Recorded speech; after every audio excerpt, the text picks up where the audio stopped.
You're watching the Green Machine, your home for Irish football news and nostalgia. I'm David, your host, joined as always by Nick. You're not Martin, Nick. I was going to say Martin. Christ. Wow. Haven't Well, aged that much, have we? I hope you're watching, Martin.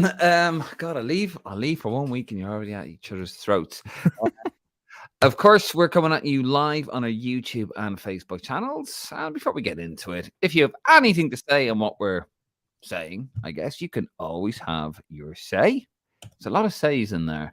There you go. Leave a comment, get involved, anything you want to say to us. And what did you say, Dave?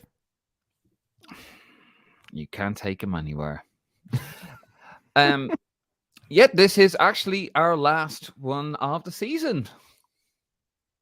I'm sure all of our trolls and misogynistic racists that have trolled us through the entire season. Well, half season, because we only started doing this again in January. We'll be absolutely devastated. But we will be back sporadically, Nick, won't we? We will be coming with reactionary podcast. We've obviously got the whole week in June, mid-June. We've got the international window. So we're not going away. We're just going to take a break from the old live shows every Sunday. Yeah. We need a break. You know, this isn't our full-time job. So it's nice to take a little bit of annual leave, I suppose, isn't it? And it's good to take a bit of a break from you and Martin, to be honest. Jesus Christ. You're having a shot at everybody here. Sorry. It's good to take a break from Martin. That's better. That's more like, Martin isn't here. We actually don't know where Martin is. He's probably hiding because Liverpool are coming right up their arse. Sorry, no, this is not a Premier League podcast. We won't speak about it. And that's probably why we're actually kind of ending a little bit early, because there's not really a lot going on. Nick, is there? I mean, Evan Ferguson today for Arsenal, against Arsenal for Brighton. He led the line, didn't he? Arsenal.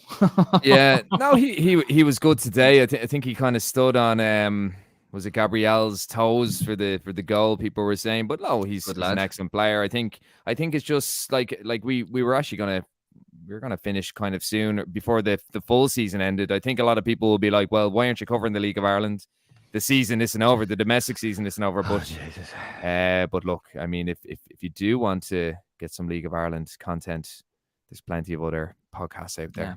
Yeah. Go to a fucking match. There you go. But we need a break. It's been very intense dealing with the two of you, and I'm looking forward to just doing a few sporadic ones. Yeah, you know. I'm joking, Dave. You guys are the light of my life. And just for the record, Daryl, I was not at the coronation last week. Well, questionable. Where were you then? Out of interest. I was down under. Yeah, very good. Yeah. Crikey. That's what she said. No. God, we're off to a terrible start here. Yeah, there's just not really a lot going on with the Irish team so far. Well, I mean, Seamus Coleman's out. He's had an operation, so he'll be back. Kind of want him. I kind of want Everton being relegated, to be honest. But I don't want him playing in the Championship. But it would be hilarious to see Everton getting relegated. What's your hate with Everton again? Is it a friend of yours or something? I knew that there was some kind of Oh, you're a Liverpool fan again now that they're back to winning ways. Is that it?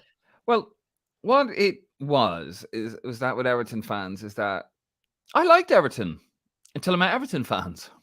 That's simple. My old boss, Mick Hart, I'm sure he's not watching. He was an Everton fan. He was quite bitter, actually. And they just hated Liverpool. And I thought, wow, okay. And that was it. So I'm not really... Yeah, I'd like to see Everton go down. I think it would be fucking hilarious, to be honest with you. And now that you've started supporting Liverpool again over the last couple of weeks, do you think they're going to nip fourth? If they're going to do it, I think they're going to do it over Newcastle, not United. I think United's home form is too strong. Although United haven't been... Well, I mean, Wolves, didn't have a single shot on target yesterday. Did even have a shot on goal. But I think it's Newcastle starting to wobble a little bit. If the season, the form Liverpool's on, obviously the return of some other players, if the season was maybe if we were 5 games back, they'd probably catch fourth. I think Newcastle being there is a false economy, to be honest. You look at the teams like And if they don't make Europe, will you stop supporting them again? I'm an observer. I'm neutral. Just want to say I'm neutral. I like Liverpool. I was a massive fan for a number of years. But no, I'd like to see them top four. Liverpool deserves to be in the top four, But I think the Premier League, though, is in serious trouble as an entity, because now you have to.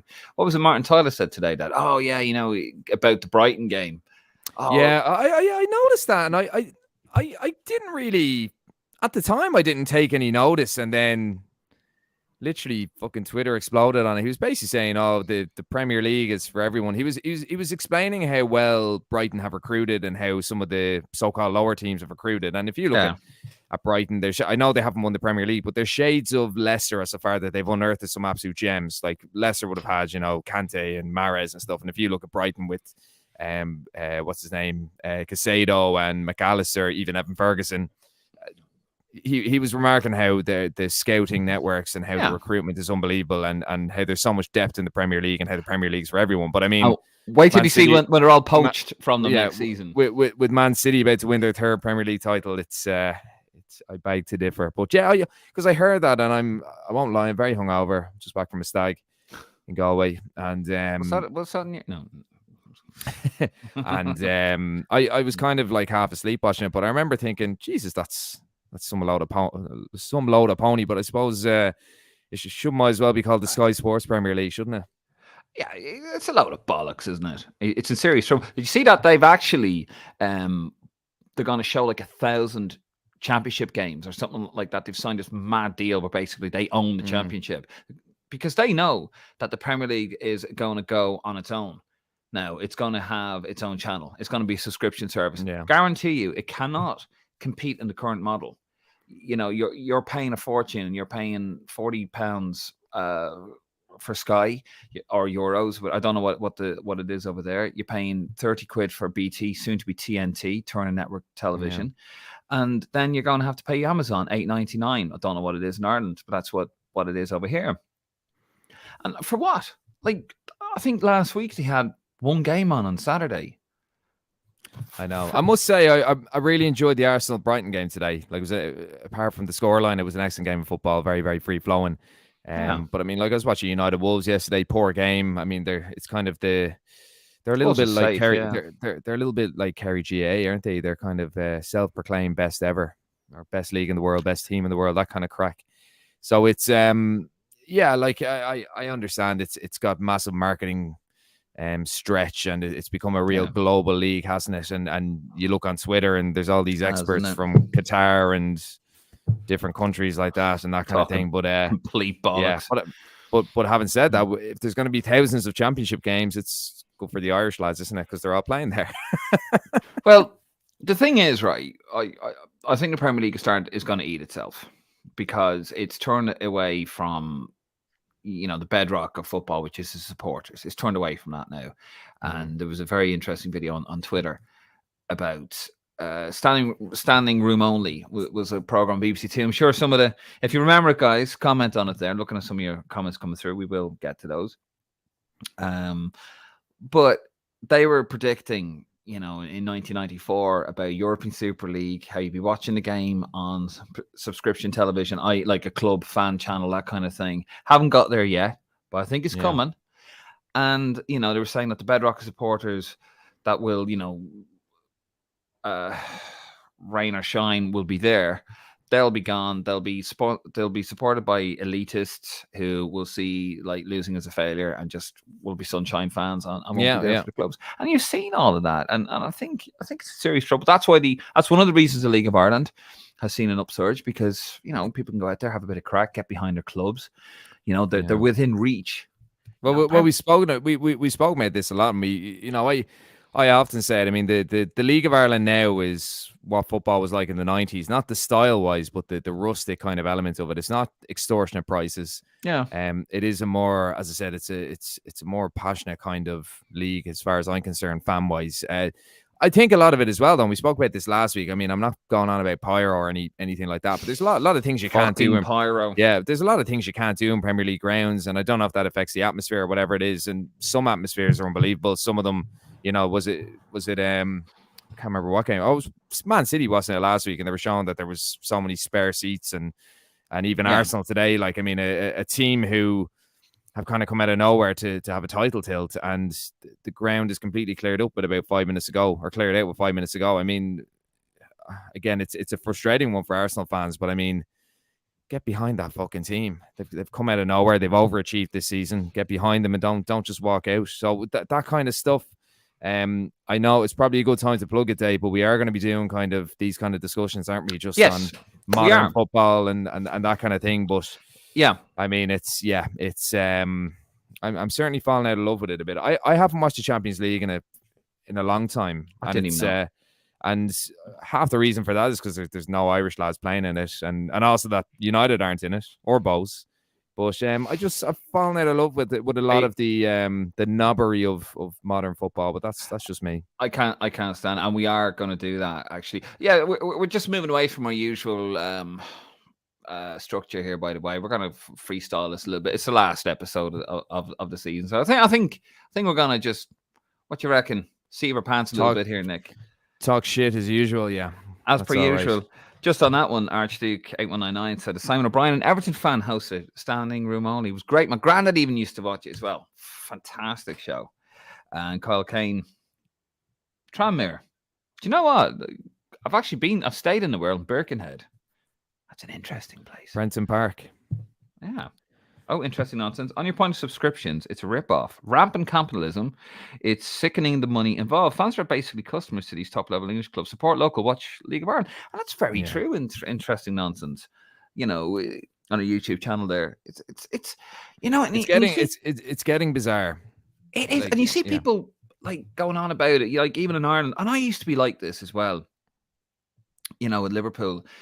And people they'd be crying because they haven't won, and they'd be they'd be wanting to fight somebody down the pub, because their team's lost, and you kind of think these guys, or they'd have a fight over a player, and you think these guys don't give a flying fuck about you. They're millionaires, Even sorry to cut across today, but even that footage of the Leeds players coming out of the hotel a couple of weeks ago. The footage of the Arsenal lads walking past the little girl, and the Leeds fans going past the play. United as well. Yeah, and I think that's supposed to stay on theme with what this podcast is about. That's something that the Irish lads are fantastic with. I mean, Martin will always back that up, won't he? I mean, he stays in the team hotel whenever he comes over, and they're very good. Yeah, they give so much time, but I mean, it's and again, it is something that we are going to discuss during the summer with kind of our new discussion series. But the big debate, but modern football is taking a funny twist, and even we spoke about fans. It's, you look at BBC, you look at some other channels, and they're going into the stage where there's fan channels, a bit like ourselves. I think with us, we're an international fan podcast rather than a YouTube fan channel. We're not Arsenal Fan TV or any of that kind of stuff. That's not really what we're trying to be. No, we're not that. And we never want to be like that. But I mean, you see a lot of guys who do that. There's a guy called Statman Dave, not you, Dave, but a guy called Statman Dave. I think he's working for the BBC. He's one of I've done coaching badges, and I'd like to think I have a fairly good understanding of the game. I mightn't always get it across in the podcast because I'm probably pissed off or whatever, but. But I've coached teams, and I've worked with kids, and I've worked with adults as well in football. And listen to this guy; he's full of shit. He's just a YouTuber, and he's hosting one of the BBC football shows now, and it's kind of moving that way. And we don't want to be doing that, No, maybe you do, Dave. But we want to talk as fans. There shouldn't be. I get that that's unique. And I get that people like that, as fans, they do get to have a say. But when there's so much shit coming out of their mouth that their arse is getting jealous, I don't know how they're getting these positions, and it's taken football coverage in a very, very weird direction. I don't like it. I don't like this over-reliance on stats. I mean, watch the game. When I go to the Ireland games and I'm sitting in the media section, I watch the match. I watch it, and when you watch it, you pick things up that. You're just sitting there eating the fucking Sambos. That's all you're doing. You're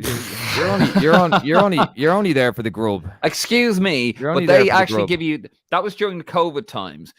Now you get a full meal. But let's have a look at some of the comments here. Actually, some very pertinent comments coming up here. Stephen Ring, chatting with a friend of mine recently regarding talks of a third division. There really needs to be a club per county. I'm in Portlaoise, and the nearest club to meet is Rovers or Athlone Town. We're going to get to that. 100%. Going to get to that in a second. Yeah. That's an important one, actually. That is. We're going to talk to that. We're going to talk about that one in a second. Darrell O'Connor, that's modern football, lads. Doesn't serve any of us in our Ireland team. The lads are so down to earth, not like most of the PL. The whole of Ireland can relate to our current national team. They can really, like, they're always approachable. You know, they just always are. And Darrell continues, I can absolutely back that. The lads are great myself. Met them in the team hotel in Malta. Everyone had time for everyone. Even Kenny made a point of coming over and talking to us. Stephen Kenny, I met him for the first. I've spoken to him so many times. I'm not, we all have our opinions of Stephen Kenny, but as a person, I spoke to him for the first time at the Risk London, and we all met him, Nick, didn't we? And you were actually, you went to. And it's always frustrating when you meet somebody at like a Comic-Con or a book signing, and you go to talk to somebody that you've been waiting to speak to, and then just as you go to speak to them, someone else cuts in and talks, and then it kind of takes their attention away, and it's so frustrating. But you shook his hand, he held onto your hand. Someone was speaking to. That sounds creepy, but no, it does sound creepy. But yeah, he did hang on to like that. It's like no. You spoke to someone else, cut across. You spoke to them, and then when he was finished, you went back to yourself. He's tying for people. He's a lovely fella, and a lot of the Irish players are like that as well. Especially the older generation were always great, like Aldo, Whelan, maybe not Mister. I'm not having a cheap shot, but Roy Keane doesn't seem to be like that. But the rest of them were fantastic. Stephen Ring, you definitely aren't a fan channel because I'll actually go to the games instead of sitting in your shed, live streaming them, talking crap. Well, actually, Dave sits there streaming, having his Sambos up in the media section. So, I know I'm only joking. Yeah, look, I suppose we all have backgrounds in football writing and different bits and pieces like that. I suppose we do this as a labor of love. We do this because we kind of only think about the Ireland team, don't we? Like it's something that we love giving our opinion about. It's not always right. We don't try and be experts. We try and be authentic. That's why we have fan comments, because we say things and then we're like, Jesus, maybe that's not right. There's no right or wrong really in football as a supporter. But I think a lot of fan channels, and I've worked for one as a writer. A UK based one, and it's some of the stuff that you hear. Like I said, it was good for me. It was I was doing more the writing side. I wasn't going near the kind of on screen side of things. But some of the shit that they come out with is painful, and you wonder if they go to games. You wonder, it is clickbait, 100%. And again, they can make a living from it, and I appreciate that. But when they're kind of overlapping into the mainstream sphere, that's where it moves away from being a fan channel and they become a fucking influencer. We will never strive for that ever. No. Stephen's actually correct that he said it was meant to be, we aren't a fan cam channel. Now look, I go to all the matches as well, and I have a season ticket. I pay for a season ticket, but I get media passes because we do the live stream, and I love that and love giving the voice to supporters out there. And you can say pretty much what you want on here as well, as long as it's not stupid, you know what I mean? Yeah. Because we did have a few trolls that just look, if you want to come on here, and very few of them are actually Ireland fans, which is they're not even Irish thing about that. Not even Irish, no, like English, and if you like Martin, a bit like Martin, yeah. But if you want to turn around and say you're wrong, Dave, or I don't agree with that, let's argue the point or agree to disagree. But when you're kind of coming on here and it's just like you're just shit, everything's shit, and it's just that sort of stuff. We get rid of that. We kind of tolerated it for a little bit, but then we went nah. But we want to give a voice to the fans, really have a chat, because they're watching. People do watch this and see what we're up to, make sure we're not being too bold or naughty. But that's what we like to do. And for me, I love going to all the matches. And I would go, if I didn't have the media pass, I'd be going anyway. I've got my ticket for Greece.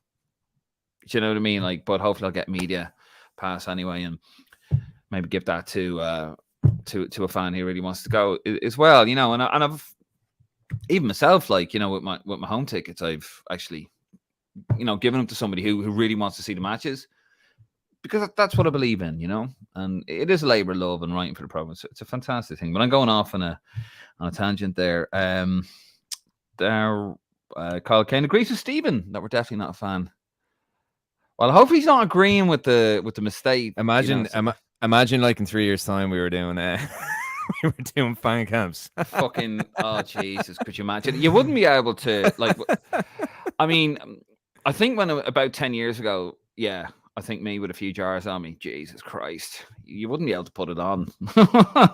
Be blacklisted. But yeah, you see us doing a fan cam channel like with gold rings and fucking fur coats and the whole lot, you know. And then sponsored by Manscaped and Stephen Ring. That's what happened. Fuck off, Stephen. We love you, Stephen. Darrell O'Connor. It was funny to see the group dynamics of the team hotel too. The experienced lads of Brady McLean and Hendrick sitting down having coffee together. I know, wild bunch of lads. Probably an Irish coffee Hendrick had.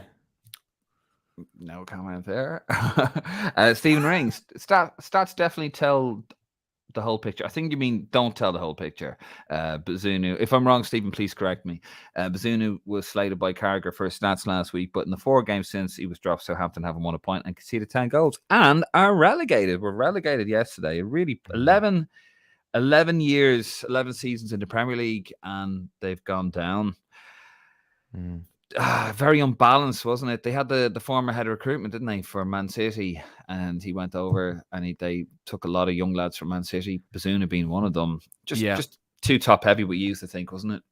Yeah, very inexperienced team and too many transitions. You know, they recruited badly in terms of managers. It just didn't really work out after Hasselhutter, which is always hard to say when things went a bit south with them. I think if they stuck with him, you know, maybe they would have dragged out eventually with a bit of experience there. But I mean, they went for, what's his name? Jesus Christ, I can't remember his name. The guy that came in, he was with Luton. Smith? And Stoke. No, it's gone. It's gone from my head. I've just gone blank there. But English guy. English guy, yeah. No, he's managing Stoke and then he went there. But look, he was very inexperienced. I think they were just free falling from there. Yeah, very, very young squad. Didn't really recruit well. Nathan Jones, that's the one. Thank you. I said Smith. Thank you, Dave.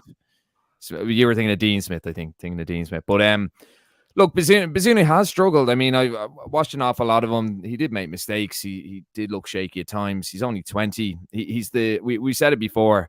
He's the youngest ever kind of consistent Premier League number 1 in history. Like there's been no one his age that's kind of seen most of a season as a number 1. So we need to bear that in mind. Quite experienced for his age as well, but he's gone from League One. I know he's with Man City, but he's gone from playing in League One with Portsmouth up to the Premier League with Southampton. He would have learned a lot from this season, but he's the guy that's going to end up at the top. But it could take a while. He's only a baby for a keeper.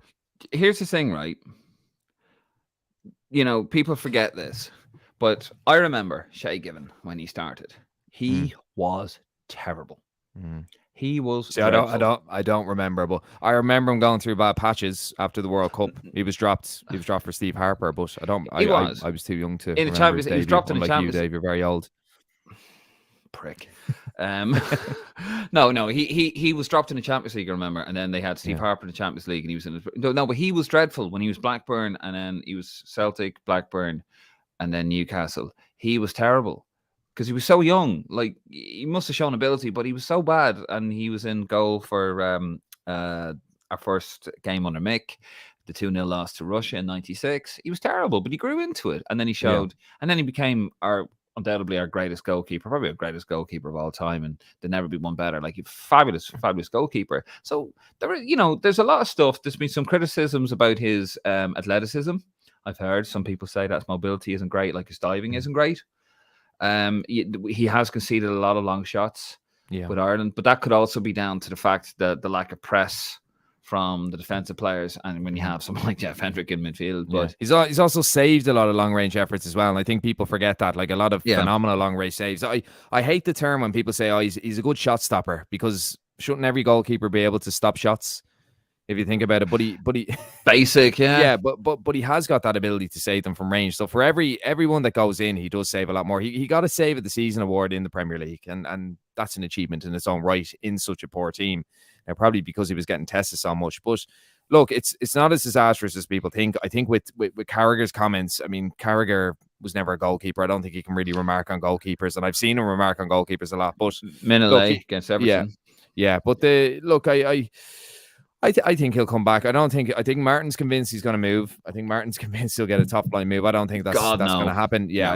I think he'll be in the Championship. I wouldn't be surprised if he doesn't start the first few games. They might go with Alex McCarthy for the first few games, but he will be back in eventually. What if he does with Travers though? I mean, Travers, you know, I think twice, hasn't he? With Bournemouth, like he's got him back into the Championship into the Premier League, and then he's been dropped in the Premier League. You don't want that now.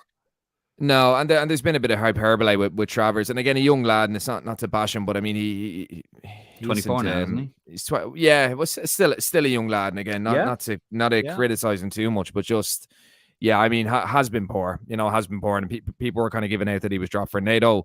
It was a decision that's been completely justified. You know, Travers does have a lot of mistakes in him.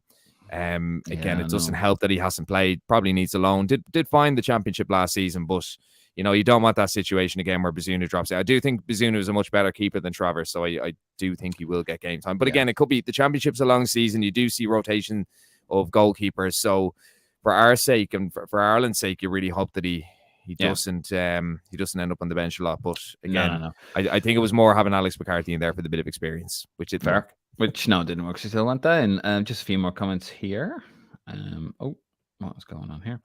So yeah, Stephen said that comment was meant to say aren't a fan count channel, and then he also said that yes, it's supposed to be the stats don't tell. You're having a bit of a mare there, Stephen. He's having a mare, Stephen. We'll forgive him though. We'll forgive him.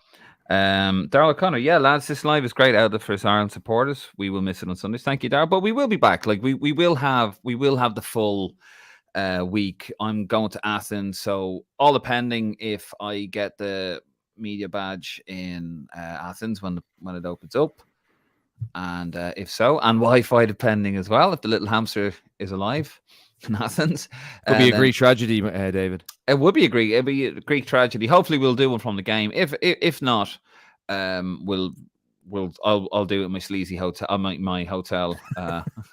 just ignore the handcuffs in the background. Oh Jesus. Yep. Stephen, I'm having a shocker here myself. Carl Kane, Southampton season is bang on towns. Hendo involved with Shell's underage last year and brought us a good few under 19s up. Good players, but no experience.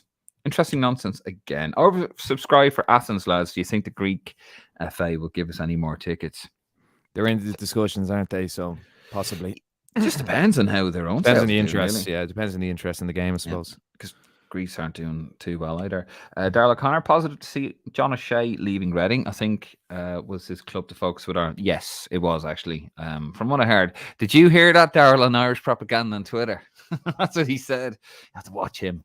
Some were reporting he was going to manage them weeks ago, which would mean he'd be leaving us more unbalanced.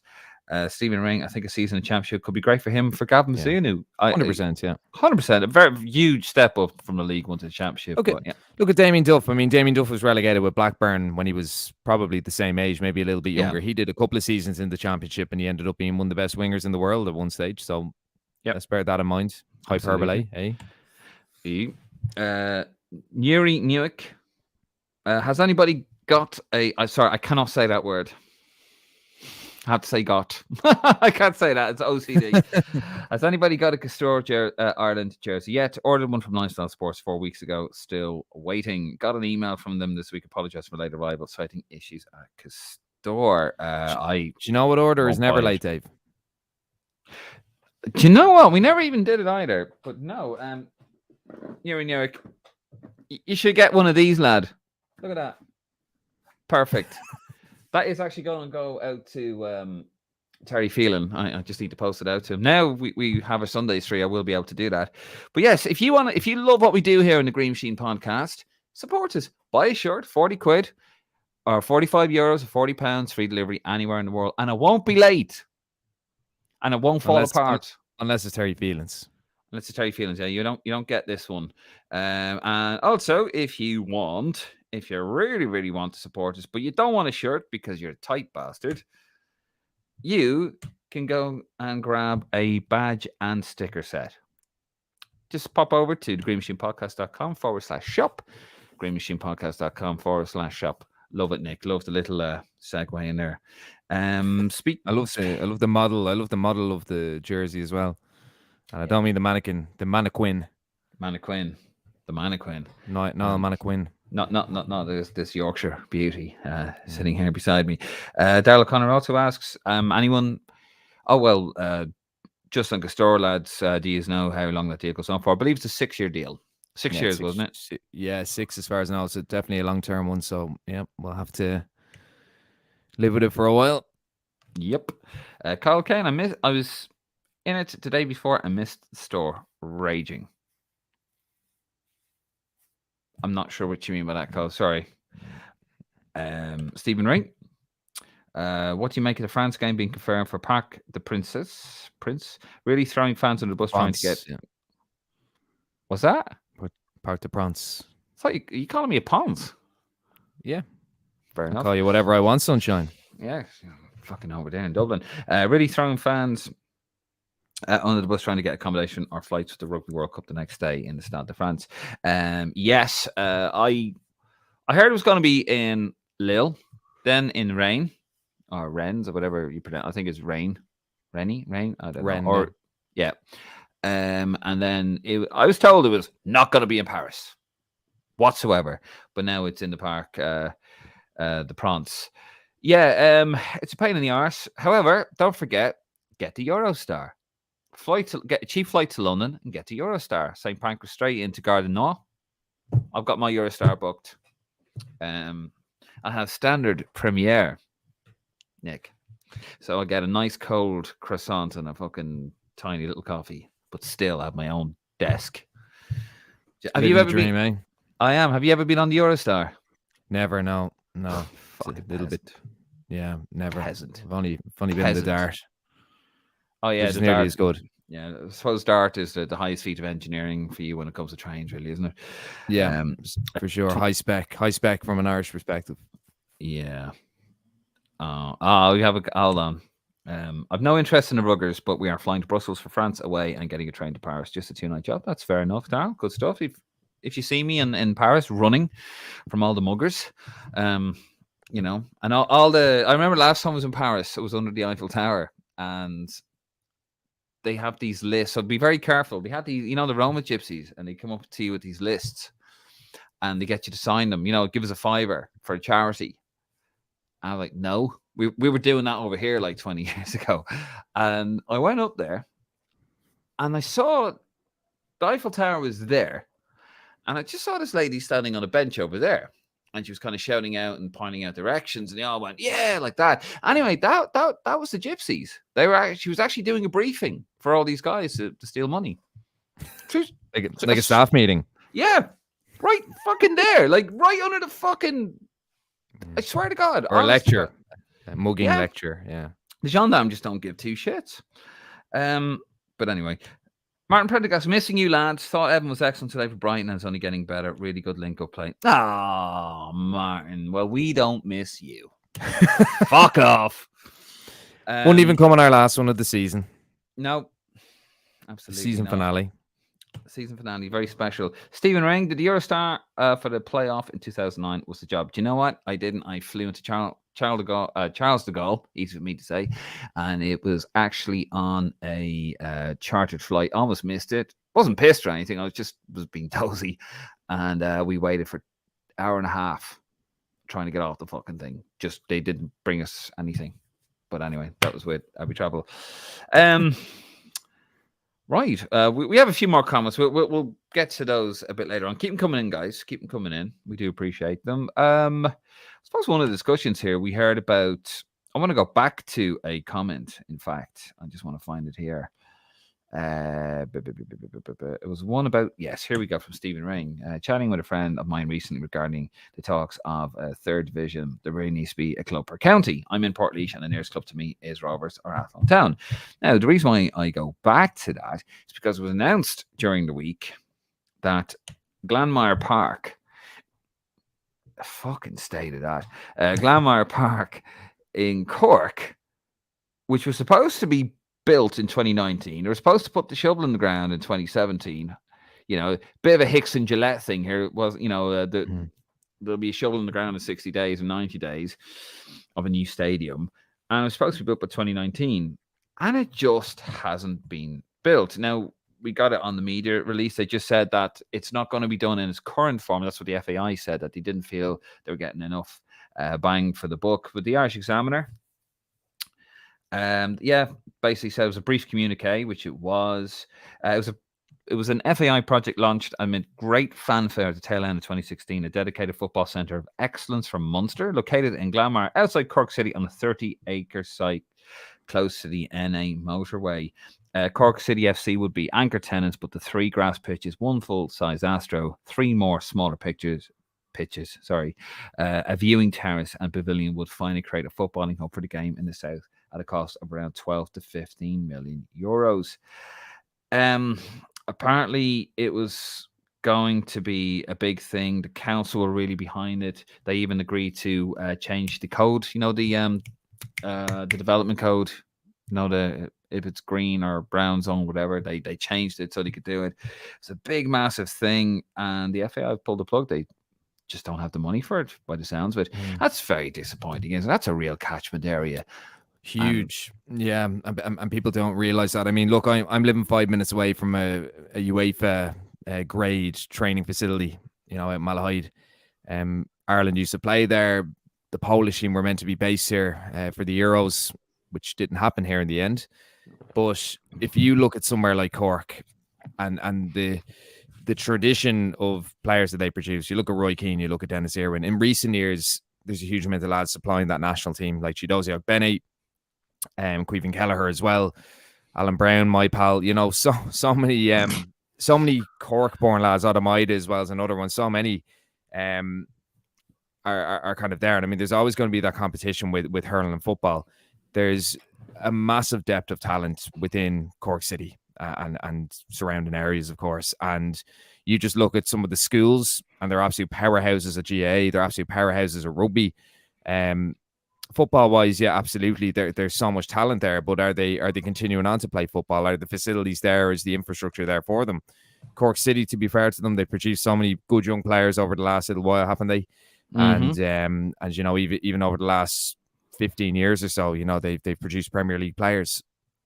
But you need to foster that. Not everything can be Abbottstown. Not everything can be Dublin, and that's unfortunately the trap that they've always fallen into. And this is a massive missed opportunity. Cork should really be a hot point for developing talent.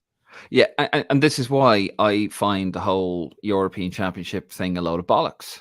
The government get behind it. We don't.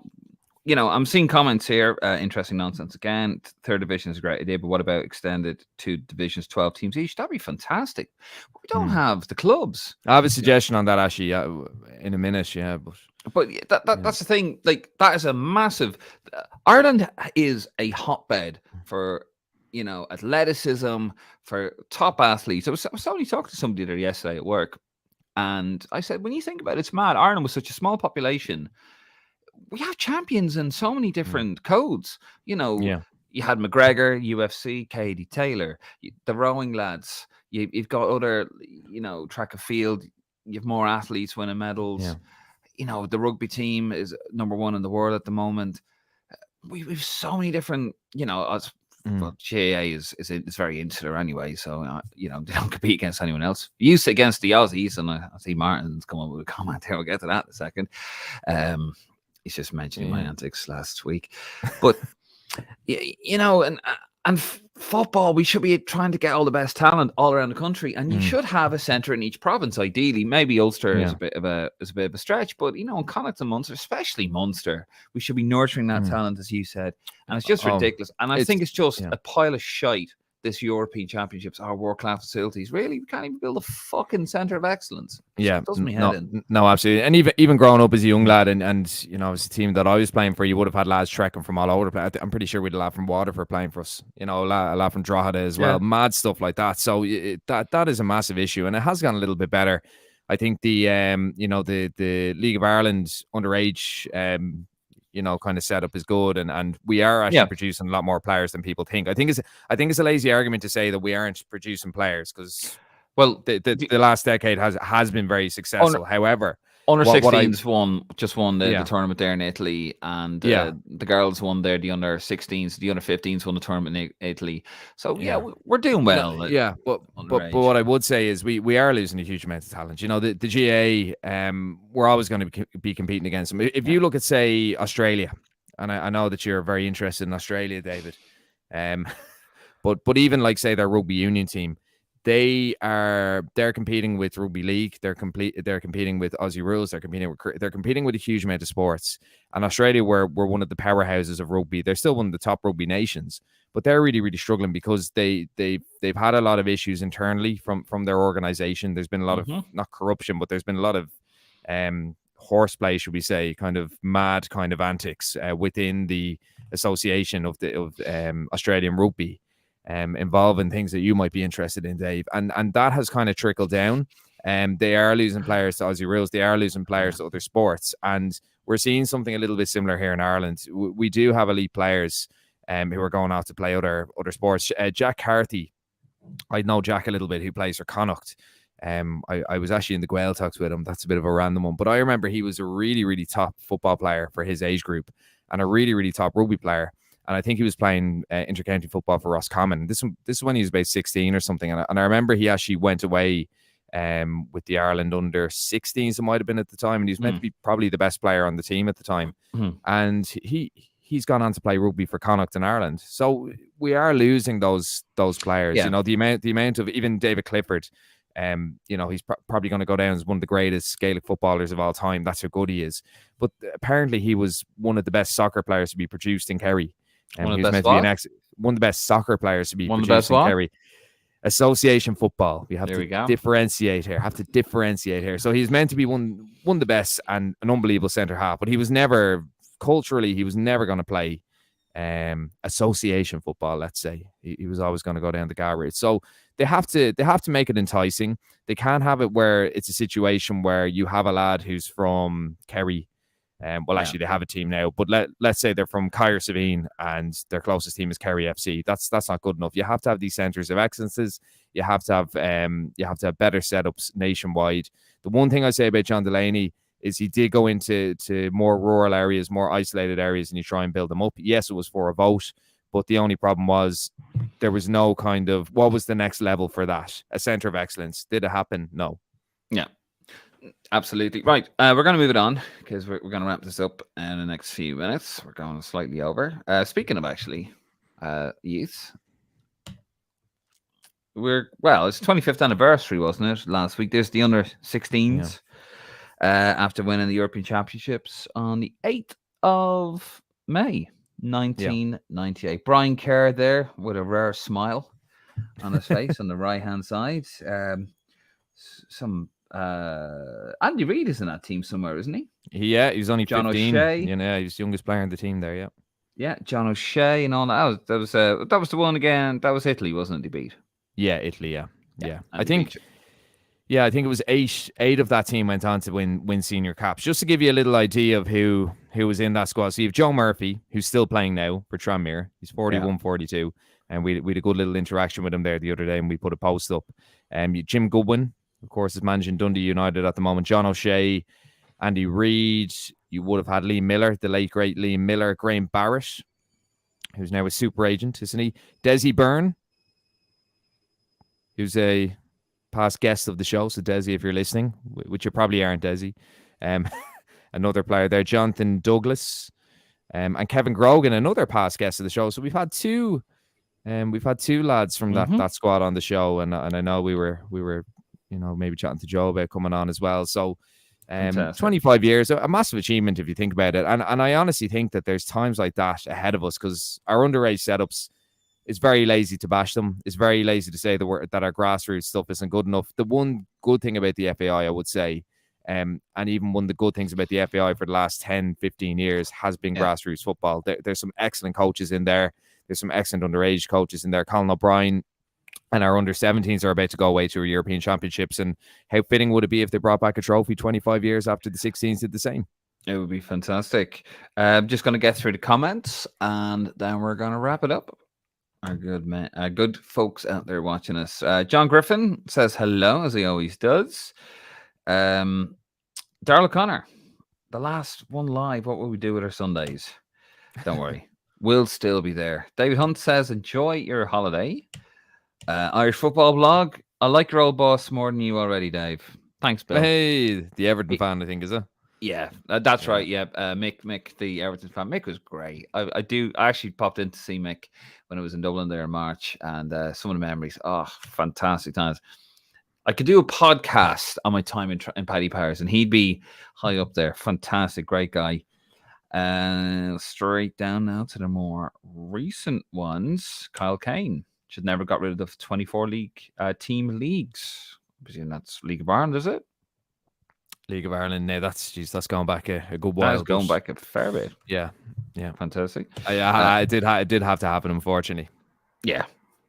Martin Prendergast saw Sam Kerr score today for Chelsea women in the cup final. Need to keep a close eye on her in the World Cup match coming up when playing for Australia against Ireland. I'm looking forward to Dave's review. As heard, he did some research on Aussie women recently. That's for a different podcast. Martin, thank you. Darrell O'Connor. On League of Ireland terms, did you see former Rangers man John Daly taking over Pat's interim? Don't mean to come across biased, but can't stand the man for playing for them. He must have bad hearing with their chants. I'm sure they're saying boo earns, not boo. Yeah, I'm sure that's oh god.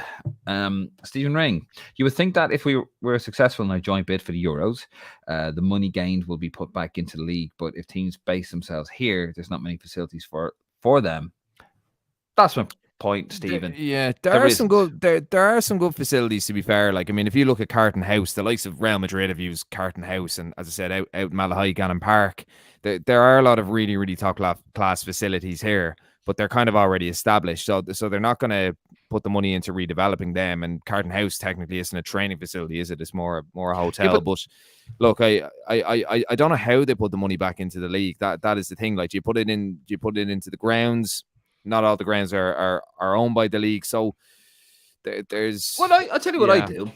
You know, what needs to happen is they need to get a group of people need to go around to all. They need to just have a look at the league. Just get a group of people in from football, different leagues. Have a look at all the stadiums, all the facilities, and put together a dossier on how to improve it and the money required for it. You know, you get people from all, you know, in terms of from the transport sector, whatever, how to improve it. You have a fully functioning league. That is a cash cow. That can fund the game here. It can fund hospitals. It can fund whatever. You know, we can host events here. You can pay for your stuff. You know, you always hear the argument, that money be better spent at homeless people and this, that, and the other. Yeah, I agree with you. Fair enough. But at the end of the day, you know, nothing would get built if you had that sort of mentality. And now those. Do you know what I think, Dave? Do you know what I think, Dave? And if you look at countries with strong, you know, dual sport cultures, Australia, New Zealand, USA, they all ground share. And the big issue is the GA will not ground share. So if the GA ground shared, if rugby will ground share, you know, if you had, you know, co-brand, you could do all sorts. Yeah, but they won't, and that's one of the big issues, and that could have happened. It's a cultural thing. Yeah, it's a cultural thing, but there's some excellent what's the word I'm looking for? There's some excellent skeletons of stadiums in Ireland in the form of a lot of GA stadiums. Páirc Uí Chaoimh, they've done an excellent job on that. Location isn't great, you know, it's very, very difficult to get to, but you know, there's some very, very good bones of stadiums there with the GA. And if you had a partnership there with the League of Ireland club, you know, that kind of thing, they could put a bit of funding into that. But again, culturally, that's what's going to hold us back. If you look at Australia, as I said, a lot of the A-League stadiums, they're rugby stadiums as well. They're rugby league stadiums. They're not really Aussie rule stadiums because they're cricket grounds. But at the same time, that's what they need to be doing if they can't sustain their own. The problem is, though, it's a deep-rooted fundamental issue in this country. It goes back to the inception of the state, the Free State. It goes back to the entertainment tax that was put on soccer. I fucking hate that word. Soccer clubs. And the GAA got away with it because they weren't professional. They weren't paid. So it was the entertainment tax, football, rugby, cricket, all these games, the foreign games. So they were handicapped from the get go. And I think that's just kind of in Ireland. We tend to just accept things, don't we? It's well, it's always been like that. And then very rarely will come and go, no, actually, that's shit. It needs to be changed. Just because we've always done it doesn't mean it's a good thing. So it's things like that. We just need new thinking. And when you have Leo Varadkar or Taoiseach turning around and saying we can show off for world-class facilities, really? Because we've just kiboshed one there that could have been down in Cork, which would have been a world-class facility. But we could go on about this anyway, but it's probably another... We will do another discussion on that because we're going to be here all bloody day if we don't. But no, I agree. I'm not happy with it. The money, if we're going to get it, that money needs to be funneled back into the game, back into football, because I just think the benefits, health, tax, whatever, just it's amazing, But anyway, interesting nonsense. Brian Kerr with a rare smile. He's a grumpy kid, likely jealous of how much the poor patience at times Stephen Kenny has got. Yeah, well, and what people have to forget is Brian Kerr had a world-class side. Got some world-class players there, and he didn't get the most out of them. And I like Brian Kerr, to be honest with you, but he wasn't very good as a senior manager, and we'd played very bad football, and he lost the dressing room. And now he's just a very angry, bitter man. Darrell O'Connor. Well, that's been a pleasure. Looking forward until he's come back again. If I see us on any of the ways, I'll get you a pint. Also, we'll be purchasing the merch soon as well. Good man. Good man, Darrell. Darrell, that's greenmachinepodcast.com/shop. And yeah, please do say hello. Mine's a coffee. Probably need a black Americano. Liam Galvin, great chat, lads. Very enjoyable. Thank you very much, Liam, for watching on Facebook. Irish Football Vlog. Enjoy the break, lads. Can't wait for your live tour. Well, I'm telling you now. You never know. We might have a little... You never know. I'm being coy. We don't actually have anything planned. No. I was like, what? Kyle Kane, Stadium Improvement Committee or something, and improvement means it can be used outside of football as well. Profit there. Yeah, absolutely. I've always said it. You could use, I'm a big fan of committees coming in, get different people from different countries, different parts of the world, different ways of doing things. We shouldn't just have to copy the British model, which seems to be what we've done through generations. Let's get people in from different, like Scandinavia and all that, who do things differently. Let's change it up a little bit. You can apply it to roads. You can apply it to all different sorts of systems. So I'm going on a proper rant, I am. Kyle Kane, co-brand, Barca have a basketball team and a whole lot, not just a football club. 100%. I remember taking all the bets on them going, Barcelona have a basketball team. It's true. Stephen Ring, what do you think the German route of a 50+1 rule for clubs could be good for towns, counties with no clubs looking to get one? That is, is that the mile, is it? Is that like there has to be a club with every 50 miles? Something like that, yeah. So you've caught me cold on that one, Stephen. It's I can't remember. I know what Stephen's talking about there, but I can't remember. You caught us cold on that one. Yeah. But that would be an interesting discussion. But yet again, like we should... The way to look at it is with League of Ireland, like Irish sport is all about tribalism, as is our culture. You have intercounty football, you have provincial rugby. It's all about parishes, it's all about parishes, counties, provinces, and that's not really representative in the League of Ireland. You have about 5 or 6 teams from Dublin. You have one team for the whole of Kerry. Like, Kerry is very vast. North Kerry and South Kerry are almost completely different places, just like the north and south side of Dublin. So, you need to keep that in mind. Galway has one team. Mayo doesn't really have a League of Ireland team. So it's the whole kind of tribalism aspect has to be kind of bought into, and it hasn't been. And the issue as well is you will have, in an ideal world, you'd have kind of provincial kind of, and I know they used to have kind of a Dublin Cup and a Leinster Cup and all that, but they need to kind of buy into that a little bit more. Stephen, he's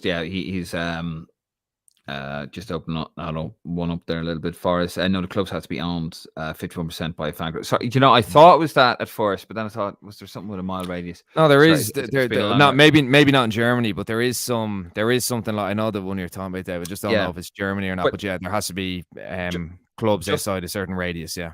Just in that one with Stephen saying that would be great, but here's the problem, Stephen.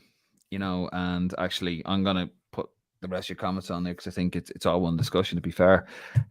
Stephen also says, agree with Nick regarding the GAA, but I know way too many GA fans here that have a greater than, thou attitude towards soccer, and to the extent the fans. Yeah, it's not going to happen, unfortunately.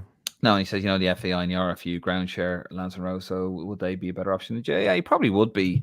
Yeah, I mean, Limerick did it with Thomond Park and wasn't very, very successful. You have Musgrave Park as well down in Cork, but that's a 4G, the RDS, but there's no teams really around D4. Yeah. But that goes down to facilities, you see, as well, because when Ireland played Australia in Thomond Park, that was the first Ireland match I'd missed in about 5 years because I couldn't get to Limerick. You didn't want to go to Limerick, that's all it was. Well, I didn't have my padding. No, I couldn't get to Limerick. There was a train, no problem getting that. And now this is 2009. Couldn't get a train down. Yeah. And I know a lot of people are going to be watching us going, yeah, but the same goes for us when we try to get to. And I accept that. And it shouldn't be that way, by the way. You should have a train line from Donegal to get you into Dublin. There should be special services. There should be trains all over the place, in my opinion. The transport in Ireland is shite, let's be honest.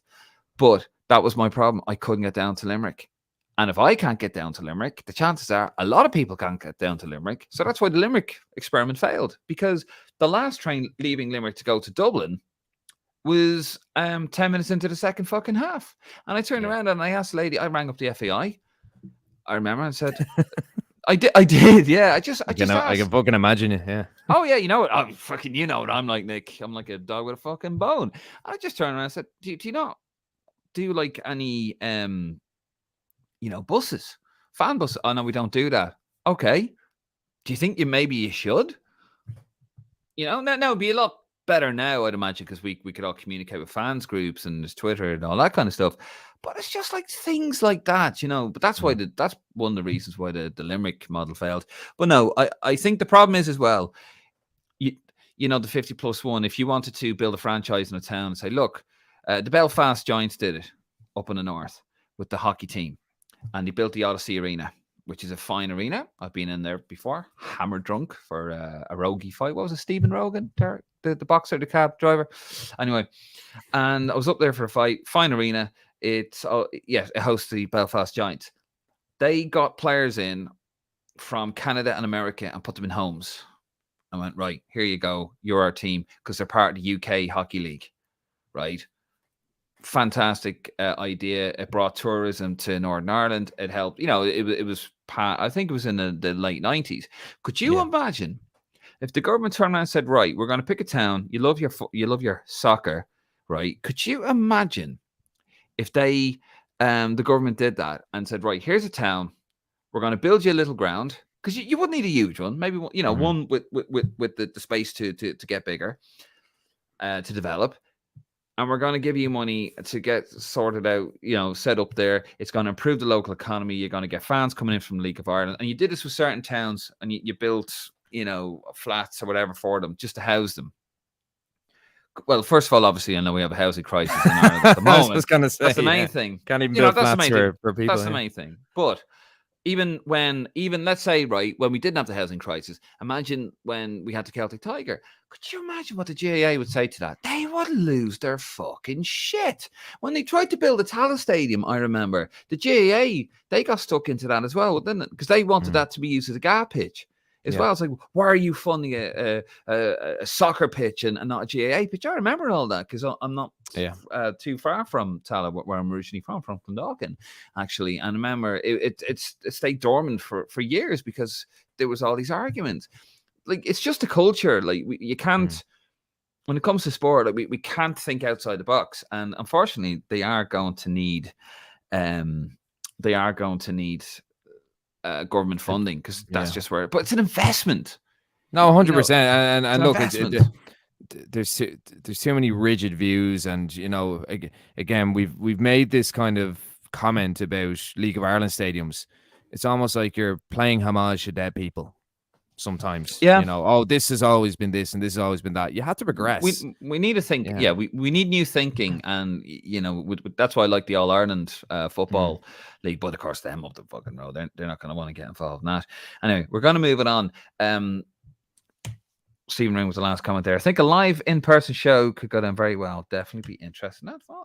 Hopefully you guys make us rich and we can give up our day jobs. And no, just joking. Oh no, please make us rich.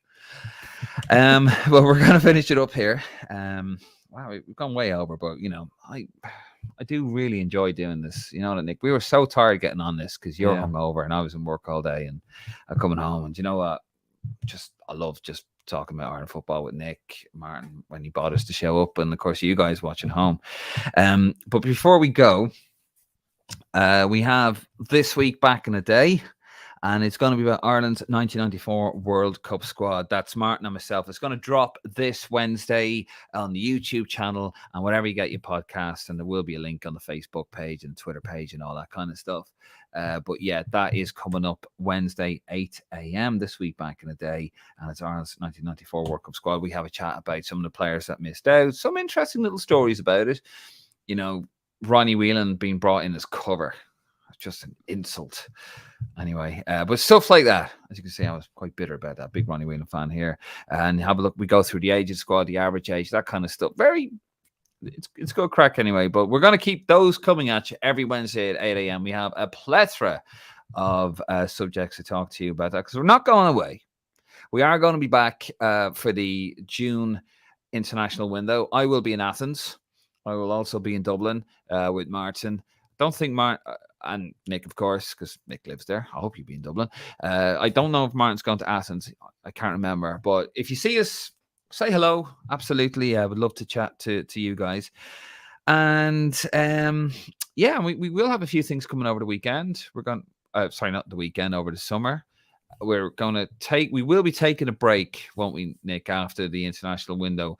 And then we're going to come back for the new season. We're going to have a little bit of a refresh, a bit of a scrub down, a bit of a rebrand. And then we'll be back out there, hopefully better than ever. But we are going to have some more stuff coming your way. The big debate. We're just going to talk about stuff that's not just Irish football, where we just have a difference of opinion, shall we say, and have a good old row. But it won't be live. I might have to edit some of that when it gets a bit personal, or maybe not. And we've all sorts of stuff going on. So anyway, thank you, Nick, for coming on today. Thank you, Dave. No, pleasure as always. But yeah, it's been really fun actually, and we love how the podcast has grown and the stream has grown over. I think we're number 10. We're kind of dipping in and out of top 10 in Ireland, don't we? In terms of the podcast for soccer. Fucking hate that word. Never used that word so many times. And that's thanks to you guys watching it at home. And I know not all of you get to watch the stream and you'll download the audio version, because the audio version of this will be available at greenmachinepodcast.com, where you get all your articles and other fine bits of literature. But thank you. Honestly, thank you from myself, from Nick, Martin, wherever Martin is, wherever you are, Martin. But big thank you for your support since we restarted the stream in January, and hopefully we're going to go into bigger and better things. So, Nick, say goodbye to the lovely people. Oh, goodbye, lovely people. And thanks for all your support. Absolutely. And just one last mention. The shop. greenmachinepodcast.com/shop/shop. And you get your badges, you get your shirts. £40, €45, free delivery. It makes sense. No brainer. No brainer at all. Anyway, we're going to leave it there, guys. Thank you very, very much. Please head over to the Facebook page. You can subscribe there. We've got the Facebook pages, Twitter, Instagram, and also give us a lovely subscribe over on the YouTube channel as well. Guys, it's been emotional, and we're going to leave it there. And we will see you in June.